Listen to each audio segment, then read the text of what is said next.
Hello दोस्तों, नमस्कार, प्रणाम और आप लोगों का स्वागत है हमारे यूट्यूब चैनल अवध क्लासेस पर। तो जैसे कि टॉपिक है आज का कृषि जंतु विज्ञान। कृषि जंतु विज्ञान आज का टॉपिक है। अगर आप ये जो है 10 वीडियो देख लिए तो पूरा बुक तैयार हो जाएगा आपका, और साथ ही बोर्ड में इससे बाहर जो है नहीं पूछा जाएगा। ये तो चैलेंज है। तो चलिए हम देखते हैं। पहले वीडियो की शुरुआत में देखते हैं पहले जो लक्षण होते हैं, जैसे प्रोटोजोआ के लक्षण हो गए, और फिर आर्थ्रोपोडा के लक्षण हो गए, निमेटोडा के लक्षण हो गए, और फिर जो है स्तनधारी के लक्षण हो गए। ये सब जो है पूछा जाता है। 2 नंबर में तो 4 नंबर में पूछा जाता है कि इन संघ के लक्षण लिखिए। तो हमारा पहला टॉपिक है संघ प्रोटोजोआ के लक्षण। तो जो संघ प्रोटोजोआ का लक्षण है, इसका आप मतलब 1 से 2 उदाहरण जो है एग्जाम्पल क्या क्या होता है, कौन कौन से आते हैं, इनको जो आप कमेंट में बताना। एक बार कमेंट में कमेंट करना कि कौन कौन से आते हैं। तो जो उसका समान लक्षण देखिए, तो इनका शरीर क्या होता है, सूक्ष्मदर्शी होता है। सूक्ष्मदर्शी होता है इनका शरीर, और साथ ही जो है इनका कोशिकाएं ना, जो कोशिकाएं होती हैं एक केंद्र की या बहुकेंद्र की होती हैं, और किसी किसी में 2 केंद्र को होते हैं, जैसे कि पैरामीशियम हो गया। और साथ ही इसमें अगर प्रचलन बात करें तो इसमें जो प्रचलन कूटपाट यानी कि सीडोपोडिया हो गया, सीलिया हो गया, या फिर कसाबिया फ्लैजिला। जो कसाबिया फ्लैजिला है, जो फ्लैजिला है, इसमें होता है, यूग्लिना में होता है। और जो कूटपात है ये जो है अमीबा में होता है, इससे कूटपात के द्वारा प्रचलन होता है। और जो सीलिया है पैरामीशियम में होता है। सीलिया जो द्वारा प्रचलन जो है होता है पैरामीशियम में होता है। और ये जो है ये स्वतंत्र होते हैं, परजीवी होते हैं, और बाह्य परजीवी होते हैं। परजीवी व परजीवी होते हैं। और बात की जनन, इसमें जो सेक्सुअल होता है इसमें लैंगिक जनन होता है। लैंगिक व अलैंगिक दोनों प्रकार का जनन होता है, दोनों प्रकार का इसमें जनन होता है। क्या करें तो जो इन जंतु होते हैं, तो इन जंतुओं की प्राकृतिक मृत्यु नहीं होती है। मतलब प्राकृतिक मृत्यु नहीं होती, जैसे अमीबा हो गए, पैरामीशियम हो गए, या फिर यूग्लिना हो गए। इन जंतुओं की जो है प्राकृतिक मृत्यु जो है नहीं होती है। अगर संघ निमेटोडा की बात करें तो काफ़ी महत्वपूर्ण है। इसको एस्केलेहेल्मिंथेस भी कहते हैं, क्योंकि ये यूपी कैटेगरी की तरफ से पूछा जाता है, और साथ ही जो है चांस है कि इस बार जो है संघ निमेटोडा आए। तो यह जो एक गोल क्रीम होते हैं, क्या होते हैं, गोल क्रीम कहलाते हैं। तो ऐसा पूछा जाता है कि गोल क्रीम किसमें होते हैं, तो मतलब किस संघ का लक्षण है, तो एस्केलेहेल्मिंथेस होते हैं। इनका शरीर जो है खंड विहीन तथा पतला लंबा बेलनाकार होता है। ये जो है दोनों सिरे पर नुकीले होते हैं, दोनों सिरे पर नुकीले होते हैं। और जो मादा होता है, मादा जो एकदम सपाट होता है, पिछला सिरा जो होता है, नीचे का सिरा वो सपाट होता है, यानी कि सीधा होता है। जो इनकी आहार नाल एक सीधी होती है, या फिर सरल नलिका रूपी होती है, नलिका रूपी संरचना होती है। और शरीर इनका ना रक्षात्मक यानी कि उपचर, इसे क्यूटिल कहते हैं, क्यूटिल से घिरा रहता है। देहभित में बहुकेंद्र की हाइपोडर्मिस हाइपोडर्मिस तथा अनुलंब पेशी कोशिकाएं पाई जाती हैं। जो है अनुलंब पेशी कोशिकाएं पाई जाती हैं। और साथ ही जो श्वसन एवं परिचलन होता है, परिसंचरण होता है, परिसंचरण जो होता है तंत्र का, इसमें अभाव होता है। जनन तंत्र सुविकसित होता है, परिसंचरण तंत्र अभाव होता है, चाहे लिख दें अनुपस्थित होता है, लेकिन जो जनन तंत्र होता है ना सुविकसित होता है। परजीवी या स्वतंत्र जीवी होते हैं, जो है परजीवी या स्वतंत्र जीवी होते हैं। और जो इसका उदाहरण देखें तो एस्केरिस हो गया, और एट्रोबियसियस हो गया, एनासाइलोस्टोमा हो गया, और चेरिया हो गया। और फिर अगर बात करें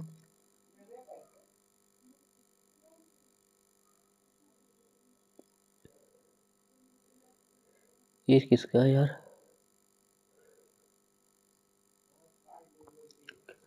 और जो है ये है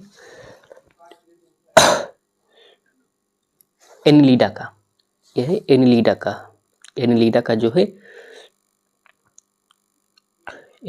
जो है ये है लक्षण है संघ एनिलीडा का। तो अगर बात करें तो ये त्रिस्तरीय द्विपार्श्व तथा सममित विखंडीय मतलब बेलनाकार जंतु होते हैं।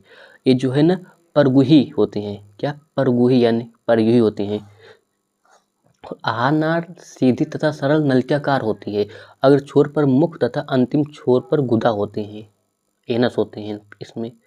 बात की श्वसन तथा जो श्वसन गिल्स द्वारा होता है, और परिसंचरण जो है ना इसमें परिसंचरण तंत्र बंद प्रकार का होता है। हीमोग्लोबिन ना प्लाज्मा में घुली होती है, जैसे केचुआ हो गया। उत्सर्जन जो है वृक्क द्वारा होता है, इस उत्सर्जन जो है वृक्क द्वारा होता है। और जो है एनिलिडा है, एनिलिडा का जो है एग्जाम्पल जो है कमेंट करना कि कौन कौन से होते हैं। केंचुए के अलावा इसका क्या होता है, केंचुए के अलावा भी। इसके बाद संघ आर्थ्रोपोडा की बात करें, इसका लक्षण क्या होता है। हो सकता है कि ये भी इस बार आए, या तो स्केल हेलमिनथेज आएगा या तो आर्थ्रोपोडा आएगा, दोनों में से जो है आएगा। जो होते त्रिस्तरीय द्विपार्श्वीय तथा समखंडित खंडयुक्त होते हैं। शरीर जो है इनका शरीर वक्ष उदर तथा सिरुवक्ष तथा उदर में विभाजित होता है। इसमें शरीर जो है सिर वक्ष उदर या फिर जिसे सिरुवक्ष कहते हैं या तथा उदर में जो है विभाजित होता है। साथ ही अगर बात करें तो जिनका शरीर होता है, शरीर जो है ना, शरीर पर काइटिन तथा खंडयुक्त बाह्य कंकाल पाया जाता है। शरीर पर काइटिन की खंडयुक्त बाह्य कंकाल पाया जाता है। और साथ ही शरीर पर खंडयुक्त उपांग भी पाए जाते हैं, खंडयुक्त उपांग भी पाए जाते हैं। उनका जो है सिर पर संयुक्त नेत्र पाए जाते हैं, और रक्त परिसंचरण जो खुले प्रकार का होता है। तो देगुआ हीमोसील होती है, इनके जो देगुआ होती है वो हीमोसील होती है। और साथ ही इनमें रंगहीन तरल होता है, हीमोलिम्फ भरा रहता है। यह रक्त तथा ऊतक सरल दोनों का कार्य करता है, तरल दोनों का कार्य करता है जो हीमोलिम्फ होता है। एक होता है संवृंत अंग, क्या होता है, मतलब उदाहरण क्या है, संवृंती अंग। तो इसको देखिए तो जो समवृत्ति अंग होते हैं, समवृत्ति अंग क्या है, जो समवृत्ति अंग है, तो उदाहरण देखिए इनका। वे अंग जो उत्पत्ति तथा मूल संरचना से भिन्न होते हैं, लेकिन कार्य में समान होते हैं, समवृत्ति अंग कहलाते हैं। जैसे तितली हो गया, ड्रैको पक्षी और आदि चमगादड़ के पंख हो गए। तो जो ना वे अंग, एक बार फिर से देखिए, समवृत्ति अंग, जो समवृत्ति अंग होते हैं वे अंग होते हैं जो उत्पत्ति तथा संरचना में, मूल संरचना में भिन्न होते हैं, लेकिन कार्य में समान होते हैं, समवृत्ति अंग कहलाते हैं। जैसे तितली, ड्रैको और चमगादड़ के पंख हो गए। बात करें समजात अंग क्या है, उदाहरण दीजिए जैसे समजात अंग। तो ये सब काफ़ी नया क्वेश्चन है, ये इसका जो है आने का चांस काफ़ी ज़्यादा है, तो इसको जो है तैयार करना काफ़ी ज़रूरी है। तो वे अंग जो उत्पत्ति तथा मूल संरचना में समान होते हैं, लेकिन कार्य में भिन्न होते हैं, जो है समजात अंग कहलाते हैं। जैसे पक्षी चमगादड़ के पंख, सील के फिलीपर, जोड़े के अग्रपात होते हैं, और मनुष्य के हाथ, मतलब ये सब कार्य समान होते हैं, लेकिन इनका जो कार्य जो है भिन्न होता है। और फिर अगला प्रश्न है, जंतु एवं पादप जगत की मध्य संयोजक कड़ी का नाम लिखिए। जंतु एवं पादप के मध्य संयोजक कड़ी का नाम है यूग्लिना। क्या है यूग्लिना में प्रचलन किसके द्वारा होता है, तो आप कमेंट करना, जिसके द्वारा होता है इसके द्वारा। और दूसरा है सजीव और निर्जीव के बीच की कड़ी, यह है सजीव व निर्जीव के बीच की कड़ी, या फिर मध्य संयोजक कड़ी किसे कहते हैं, इसको कमेंट करना। बात है एक पुष्पीय पादप के परों के शीर्ष में किस प्रकार का कोशिका विभाजन पाया जाता है। इस प्रकार के विभाजन की विभिन्न अवस्थाओं का वर्णन कीजिए। जो होता है इसमें समसूत्री विभाजन पाया जाता है। तो हम मेन टॉपिक हमारा समसूत्री विभाजन और अर्धसूत्री विभाजन को जानना। तो चलिए हम जो है पहले जानते हैं, ये हमारा प्रश्न जो आया है। तो जो समसूत्री विभाजन होता है, माइटोसिस, सेल डिवीजन, तो का वर्णन कीजिए, इसके महत्व भी बताइए। तो जो होता है ना, महत्व देखिए पहले, जो महत्व है इसका, ये जो कायिक कोशिकाओं में होता है, वृद्धि, इसके फलस्वरूप में वृद्धि और ग्रोथ होती है। तो इसका पहले डिफिनेशन देखिए, माइटोसिटिक सेल डिवीजन, माइटोसिस कहते हैं ना, माइटोसिस सेल डिवीजन। तो ये होता है समसूत्री या सूत्री विभाजन। कायिक कोशिकाओं में सूत्री विभाजन होता है। विभाजन से पूर्व की अवस्था को विभाजन अंतराल अवस्था कहते हैं, इंटरफेज कहते हैं। इस अवस्था में कोशिकीय विभाजन की तैयारी होती है। इस अवस्था में कोशिकीय विभाजन की तैयारी होती है। इसमें जो है 90 से 95% जो है भाग लगता है, इसमें समय लगता है। और कोशिकीय विभाजन में सिर्फ 5 से 10% समय लगता है। और बात करें ना, जो कोशिका चक्र पूछा जाता है, इससे पहले पूछा जाता है कोशिका चक्र किसे कहते हैं, जिसे सेल साइकिल कहते हैं। क्या? सेल साइकिल कहते हैं। तो सेल साइकिल देखिए एक बार आप लोग। पहले जो सेल साइकिल होता है, एक मात्र कोश कैसे, किसकी? एक मात्र कोश कैसे, एक मात्र कोश कैसे, एक मात्र कोशिका से पुत्री कोशिका के बनने में जो समय लगता है उसे सेल साइकिल या कोशिका चक्र कहते हैं। एक मात्र कोशिका से पुत्री कोशिका के बनने में जो समय लगता है उसे सेल चक्र, सेल साइकिल या फिर कोशिका चक्र कहते हैं। तो जो है एक होता है G1 फेज, एक होता है G फेज, एक होता है S फेज, एक होता है G2 फेज। तो देखिए जो G1 फेज होता है ये विभाजन अंतराल का यानी कि इंटरफेज का 40 से 45% भाग बनाता है। कितना? 40 से 45, 30 से 40%, 30 से 40% जो है भाग बनाता है जो है G1। और जो S होता है ये जो है ये इंटरफेज का लगभग 30 से 50% भाग बनाता है। और जो है ना इसमें डीएनए का द्विगुणन होता है। पूछा जाता है कि कोशिका के किस चक्र में डीएनए का द्विगुणन होता है, तो S1 एस फेज में डीएनए का द्विगुणन होता है, संश्लेषण होता है और हिस्टोन प्रोटीन का निर्माण होता है क्या? एस फेज में।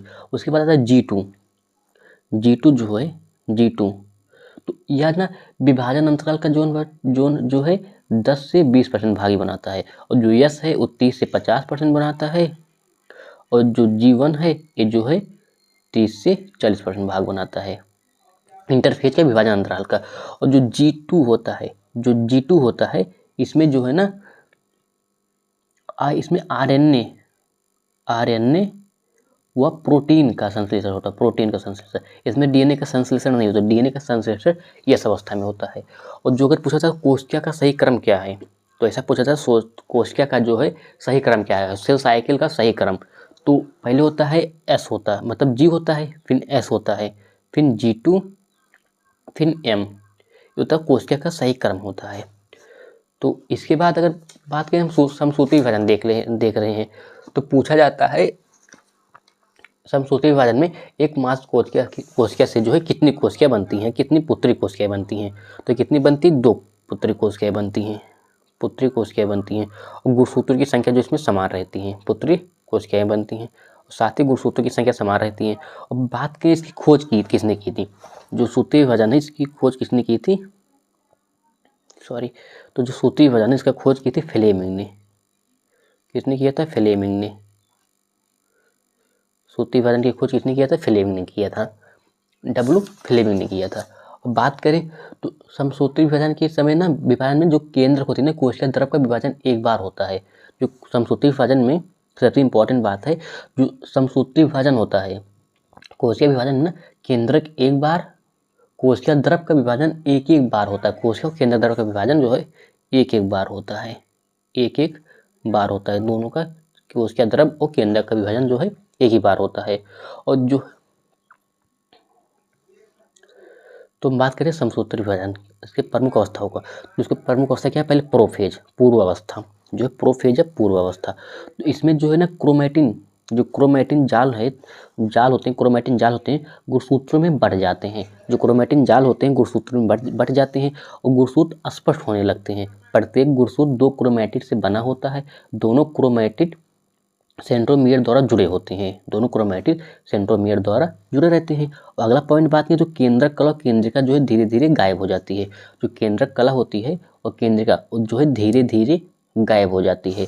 और केंद्रक तल न्यूक्लियर स्पेंडल का जो है निर्माण हो जाता है, न्यूक्लियर स्पेंडल का निर्माण हो जाता है। पूछा जाता है केंद्रक तल के न्यूक्लियर स्पेंडल का निर्माण कब होता है, किसमें, मतलब किस अवस्था में होता है? तो प्रोफेज अवस्था में होता है, माइटोसिस के प्रोफेज अवस्था में होता है इसमें। उसके बाद मध्यांतर मेटाफेज, तो इस अवस्था में निम्नलिखित जो है परिवर्तन होते हैं। पहले क्या होता है, गुणसूत्र जो होते हैं जो गुरसूत होते हैं, गुरसूत जो है ट्रेक्टाइल तंतुओं से अपने सेंट्रोमियर द्वारा जुड़ जाते हैं, जो सेंट्रोमियर द्वारा होते हैं वो जुड़ जाते हैं।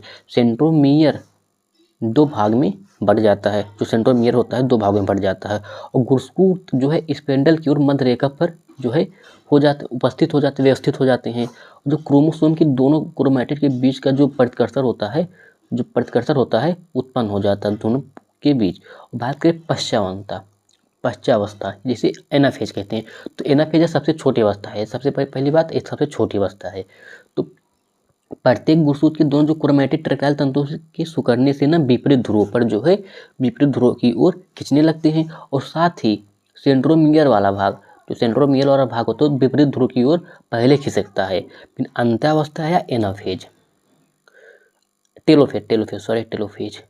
तो क्रोमैटिड के विपरीत ध्रुव पर एकत्र हो जाने से एक पतले लंबे कुंडलित होकर क्रोमैटिन जाल बना लेते हैं, और साथ ही जो केंद्रक कला व केंद्रिका जो है पुनः जो इसमें प्रकट हो जाती है, और तर्क स्पेंडल गायब हो जाता है। जो स्पेंडल फाइबर, जो स्पेंडल का निर्माण हुआ था किसमें, प्रोफेज में हुआ था, वो जो है गायब हो जाती है। कोशिका द्रव विभाजन जो साइटोकाइनेसिस होता है, कोशिका द्रव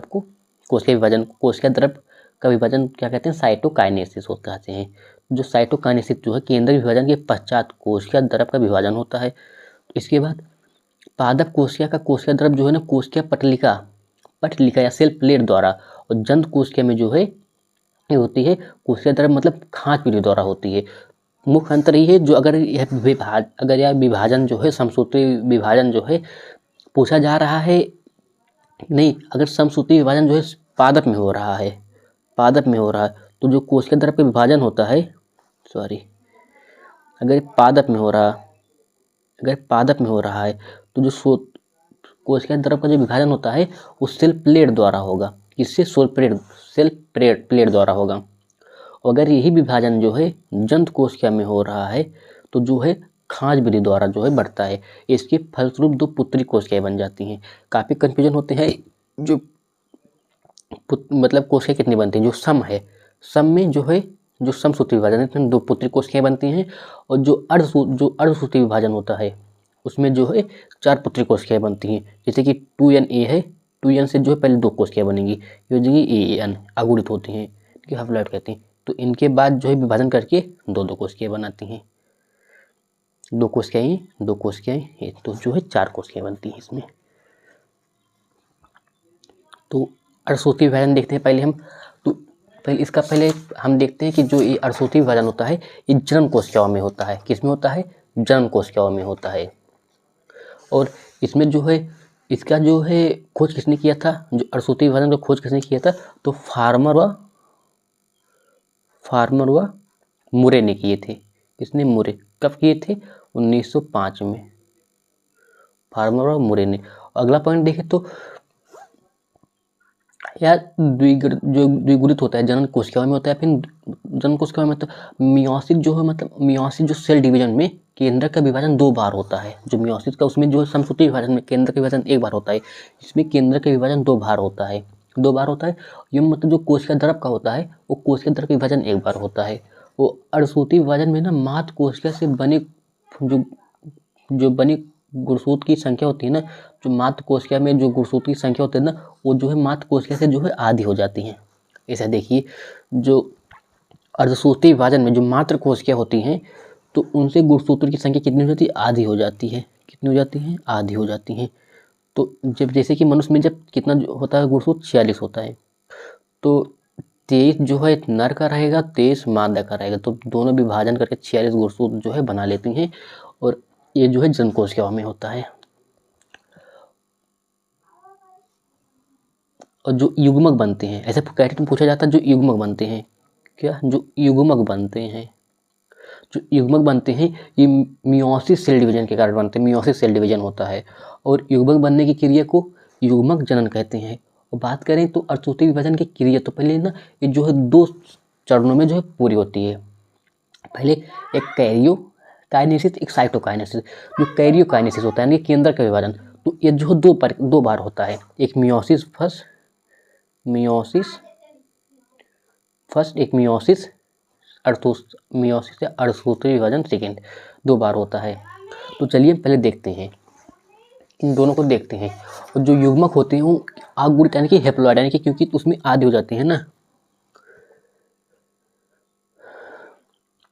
तो पहले जो है इसका देखते हैं प्रोफेज। अर्धसूत्रीय विभाजन 2 बार में पूरा होता है। एक जो होता है मियोसिस फर्स्ट, एक मियोसिस सेकेंड। तो जो मियोसिस फर्स्ट है पूर्वावस्था, तो यह एक अत्यंत जटिल एवं लंबी अवस्था होती है। जो अवस्था होती है इस अवस्था में केंद्रक कला और केंद्रिका विलुप्त हो जाते हैं। क्या? केंद्रक कला और केंद्रिका विलुप्त हो जाती है। अध्ययन की जो सुविधा के लिए, जो अध्ययन की सुविधा के लिए इसे 5 उप अवस्थाओं में जो है विभाजित किया गया है। इसके 5 उप अवस्थाओं में जो है विभाजित किया गया है। पहली अवस्था होती है लेप्टोटेन। लेप्टोटेन क्रोमैटिन जाल टूटकर गुणसूत्र बनाता है। जो क्रोमैटिन जाल होते हैं वो टूटकर जो है गुणसूत्र बनाता है और गुणसूत्रों पर जो है ना क्रोमैटिन अस्पष्ट यानी क्रोमियर्स जो है अस्पष्ट दिखते हैं। और जो जाइगोटिन होता है, तो जाइगो से याद कर लीजिए, जाइगो मतलब जोड़ा, जाइगो मतलब जोड़ा। तो इस समजात गुणसूत्र जो जोड़ा बना लेते हैं, जाइगो मतलब जोड़ा, गुणसूत्र जो जोड़ा बना लेते हैं, इस क्रिया को सूत्र युग्म या सिनेप्सिस कहते हैं। क्या कहते हैं? सिनेप्सिस कहते हैं। गुणसूत्रों के जोड़े को ना युग्मित गुणसूत्र यानी कि बाईवैलेंट कहते हैं या कहलाते हैं, बाईवैलेंट कहलाते हैं। जो गुणसूत्र के जो जोड़े होते हैं ना, युग्मित जो जोड़े होते हैं, युग्मित जो गुणसूत्र होते हैं ना, उसे बाईवैलेंट कहते हैं। और जो समजात गुणसूत्रों को ना जोड़ा बनाने की क्रिया को सिनेप्सिस कहते हैं। जो समजात गुणसूत्र जोड़ा बनाते हैं, समजात गुणसूत्र जो जोड़ा बनाते हैं ना, इसे सिनेप्सिस कहते हैं। इस क्रिया को क्या कहते हैं? सिनेप्सिस कहते हैं। काफी बार पूछा जाता है। उसके बाद आता है पैक्टिन। पैक्टिन है पैक्सिटिन। तो गुणसूत्र के लंबाई मतलब गुणसूत्र की जो होता है ना लंबाई में फट जाने से प्रत्येक में 4 क्रोमैटिन दिखने लगते हैं। इस अवस्था को ट्रेटावैलेंट उसमें बाईवैलेंट है, इसमें ट्रेटावैलेंट कहते हैं। इस अवस्था को ट्रेटावैलेंट कहते हैं। फिर हम बात करें ना जिसमें ना क्रॉसिंग ओवर होने मतलब इसमें इसी क्रिया में जो क्रॉसिंग ओवर होती है, जो क्रॉसिंग ओवर क्रिया होती है इसी में होती है। और बात की डिप्लोटीन, जो डिप्लोटीन होता है, डिप्लोटीन गुणसूत्र युग्मित गुणसूत्र के ना क्रोमैटिड जो होते किज्मा पर परस्पर जुड़ जाते हैं। क्या पूछा था किज्मा की खोज किसने की थी? तो किज्मा की खोज जो है जोहानसन ने की थी। एक क्या होता है जो मतलब क्रॉसिंग ओवर होने वाले स्थान को ना क्रिज्मा कहते हैं। क्या कहते हैं? क्रिज्मा कहते हैं। तो परस्पर जुड़ जाते हैं। किज्मा पर क्रोमैटिन के टुकड़े का आदान प्रदान होता है। इस प्रक्रिया को क्रॉसिंग ओवर कहते हैं। और युग्मित गुणसूत्र जो होते हैं, जो युग्मित गुणसूत्र होते हैं ना, में गुणसूत्रों में ना प्रतिकर्षण होने लगता है। होने के कारण ना जो प्रतिकर्षण होने लगता है तो इसके कारण एक दूसरे से अलग हो जाते हैं। तो ये जो 5 अवस्थाएं हो गई, 4 हो गई। उसके बाद होता है एक डाइकाइनेसिस होता है। तो डाइकाइनेसिस क्या होता है ना, युग्मित गुणसूत्रों में जो मैट्रिक्स होते हैं, मैट्रिक्स से घिरे रहते हैं, तो केंद्रक कला तथा केंद्रिका गायब हो जाती है। तर्क तंतु स्पिंडल का निर्माण आरंभ हो जाता है। तो इसके बाद आता है मेटाफेज। इस जो है प्रोफेज खत्म हो गया। प्रोफेज के 5 उप अवस्थाएं थी, जो एक खत्म हो गया। इसके बाद बात की जो मध्य अवस्था होती है जिसे मेटाफेज कहते हैं। जो मध्य अवस्था होती है जिसे मेटाफेज कहते हैं। तो जो युग्मित जो गुणसूत्र होते हैं, कोशिका की मध्य रेखा पर व्यवस्थित हो जाती है। तर्क तंतु के टेक्टाइल तंतु जो है ना सेंट्रोमियर से जुड़ जाते हैं और अपने युग्मित गुणसूत्रों में परिकर्षण होने लगता है। और एक नियम ऐसे बनाकर लिख देंगे, यह जो दूसरी सबसे बड़ी अवस्था है, और जिसमें गुणसूत्रों का संरचना का अध्ययन किया जाता है। इसमें जो है ना गुणसूत्रों का संरचना का अध्ययन किया जाता है। और इस अवस्था में ना स्पिंडल फाइबर का निर्माण होता है। इस अवस्था तंतु के टेक्टाइल तंतु सेंट्रोमियर से जुड़ जाते हैं, युग्मित गुणसूत्रों में परिकर्षण होने लगता है और साथ ही जो इसमें स्पिंडल फाइबर का निर्माण होता है। बात करें जो पश्चावस्था जिसे एनाफेज कहते हैं, टेक्टाइल जो एनाफेज होता है, पहली पॉइंट यह मियोसिस यानी कि अर्धसूत्रीय विभाजन की सबसे छोटी अवस्था क्या होती है? एनाफेज होती है। सबसे छोटी अवस्था क्या होती है? एनाफेज होती है। इसमें ना इस अवस्था में गुणसूत्र की संख्या जो है आधी हो जाती है। एना मतलब आधी, इंग्लिश में अगर याद करेंगे एना आधी कितनी हो जाती है? टेक्टाइल तंतु में गुणसूत्र होने के से ना युग्मित गुणसूत्र विपरीत ध्रुव की ओर खींचने लगते हैं। गुणसूत्रों की संख्या इस अवस्था में आधी हो जाती है। या मियोसिस की, और उससे बात करें ना अंत्यावस्था, जिसे अंत्यावस्था कहते हैं, टेलोफेज कहते हैं। गुणसूत्र जो विपरीत ध्रुव पर एकत्र हो जाते हैं, जो है एकत्र हो जाती हैं, केंद्रक का था केंद्रक बन जाती है, और पुत्री जो केंद्रक, जो पुत्री केंद्रकों में गुणसूत्रों की संख्या घटकर आधी हो जाती। ये वाला जो पॉइंट है, ये वाला इसमें का पॉइंट है, ऊपर वाला पॉइंट है।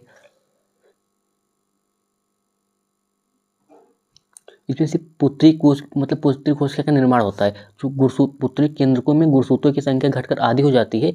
जो एनाफेज वाला जो है, एनाफेज वाला जो है लाइन है, इसमें थोड़ा सा हो गया है। तो देखिए उसके बाद जब कोशिका द्रव का विभाजन होता है, तो कोशिका द्रव का जो विभाजन होता है, कोशिका द्रव तो सेल प्लेट द्वारा, सेल प्लेट के, सॉरी रुकिए एक मिनट, हाँ, सेल प्लेट के बन जाने से कोशिका द्रव का विभाजन हो जाता है। लेकिन जो प्रथम अर्धसूत्री विभाजन के पश्चात कोशिका द्रव का विभाजन आवश्यक नहीं होता है। उसके बाद जो आगे के चरण है ना, उस सही एकदम मतलब जो है बिल्कुल जो है समसूत्री विभाजन की तरह है। क्यों है समसूत्री विभाजन की तरह, तो हम इसके समझते हैं। देखिए पहले जो है 2n था किसी कोशिका में, उसके बाद में विभाजन हुआ, अर्धसूत्री विभाजन हुआ, इसमें n बने, n कोशिका बनी। तो जो n कोशिका बनी, फिर ये विभाजन होकर जो है n ही बनाएंगी, यानी कि अब अपनी जैसी ही कोशिका बनाती हैं, अपनी जैसी कोशिका बनाती हैं। और जो होती हैं जो समसूत्री विभाजन होता है, वो 2n होता है, तो अपनी जैसे दो ही पुत्री कोशिका को बनाते हैं, 2n ही उसमें रहते हैं, 2n ही उसमें रहते हैं। तो जो ए है अर्धसूत्री विभाजन, जब n जो है विभाजित होकर n ही बना रही हैं, तो जो है इसमें हुआ ना समसूत्री विभाजन। तो जो समसूत्री विभाजन में हम अर्धसूत्री विभाजन भी होता, मतलब जो अर्धसूत्री विभाजन होता है उसमें समसूत्री विभाजन भी होता है। हम इसको भी ऐसे लिख सकते हैं। और जो है उसके बाद अगली सेम उसी तरह से है, क्योंकि अब उसको भी बताएंगे तो जो वीडियो काफ़ी लंबी हो जाएगी। तो जो समसूत्री विभाजन का महत्व देखें हम,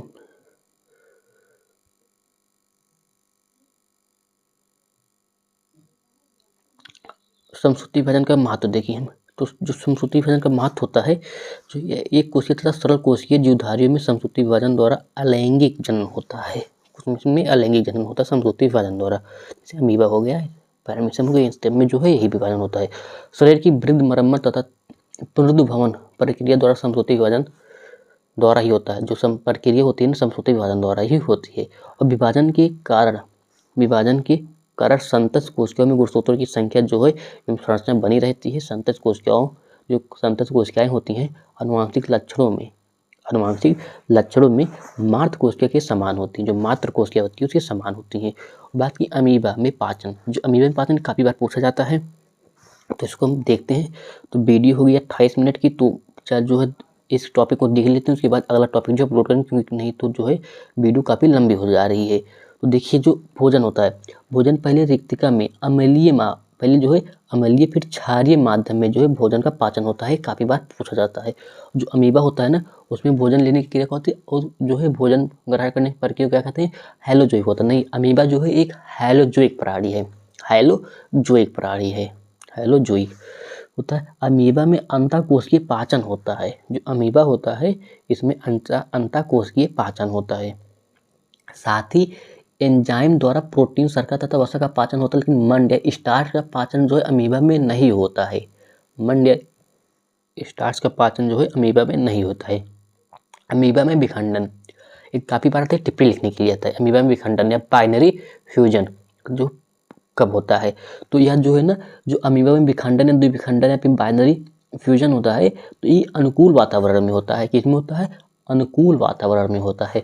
अमीबा में सूत्री विभाजन द्वारा दो जो है अमीबा में सूत्री विभाजन द्वारा दो सूत्री अमीबा में विभाजित हो जाते हैं। जब विभाजित हो जाता है तो पहले जो है अमीबा संकुचित होकर गोलाकार जो है हो जाता है। एक मिनट रुकिए।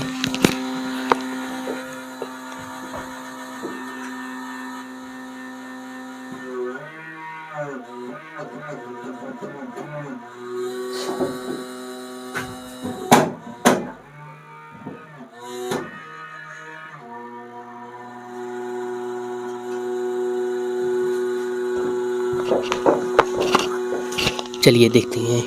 फिर जो है ना गोलाकार हो जाता है, इसकी सतह पर असंख्य सूक्ष्म जो फुटपाथ बन जाते हैं, सीडोपोडियम बन जाते हैं। इसके पश्चात जो है ना केंद्रक होता है, इसके पश्चात जो केंद्रक होता है सूत्री विभाजन द्वारा दो केंद्रकों में बट जाता है, और जो कोशिका खांच विधि द्वारा कोशिका खांच होता है ना जंतु में होता है, अधिकतर इस विधि में जो है विभाजन होता है इस विधि द्वारा। तो इस विधि द्वारा दो भागों में बट जाने से दो पुत्री अमीबा बन जाते हैं और जो है अपना स्वतंत्र जीवन जो है व्यतीत करते हैं। तो अगला टॉपिक है नर एवं मादा स्कैरिस में अंतर। तो जो है हम देख लेते हैं इसको भी। तो जो नर स्कैरिस होता है ये नर अपेक्षाकृत जो छोटा होता है। कितना छोटा होता है? लगभग 15 से 30 सेंटीमीटर लंबा होता है। मोटा भी, मतलब मोटाई भी इसकी कम होती है, 3 से 4 मिलीमीटर मोटा होता है। और जो मादा होती है ये जो मादा बड़ी होती है और 4 से 6 सेंटीमीटर मोटी होती है, मिलीमीटर जो है मोटी होती है। और बात के पश्च सिरा, जो पश्च सिरा होता है अमीबा का, वो उसका यार स्कैरिस का जो पश्च सिरा होता है स्कैरिस का जो है मुड़ा हुआ होता है। क्या होता है? मुड़ा हुआ होता है। जो फीमेल होती हैं उनका जो है एक सीधा होता है। गुदाद्वार तथा जनन द्वार अलग अलग स्थित होते हैं। इसमें आहार नाल व जनन जो है एक ही छिद्र द्वारा होता है, जिसे अवस्कर द्वार कहते हैं। इस शरीर के बाहर खुलते हैं। इसमें पीनियल सूक नहीं होती, इसमें पीनियल सूक होते हैं। अवस्कर द्वार में 2 पीनियल सूक निकले रहते हैं। और गुदा अंकुर नहीं पाए जाते हैं, यानी कि गुदा अंकुर जो है नहीं पाए जाते। पश्च सिरे पर अग्र तथा पश्च गुदा अंकुर उपस्थित होते हैं। ये होती है स्कैरिस का जीवन चक्र। इसके बाद काफ़ी इंपॉर्टेंट टॉपिक है, तो जो है हम इसको जो है अगले वीडियो में कवर करेंगे। तो मिलते हैं एक अगले टॉपिक के साथ, अगले वीडियो के साथ। तो तब तक के लिए आप लोग अपनी तैयारी जो है ज़बरदस्त कीजिए, और उम्मीद करता हूँ कि आप लोग स्वस्थ होंगे और मस्त होंगे। अपनी तैयारी अच्छे से कीजिए, क्योंकि बोर्ड जो है बहुत जल्दी आ रहा है। बोर्ड का पेपर बहुत करीब है।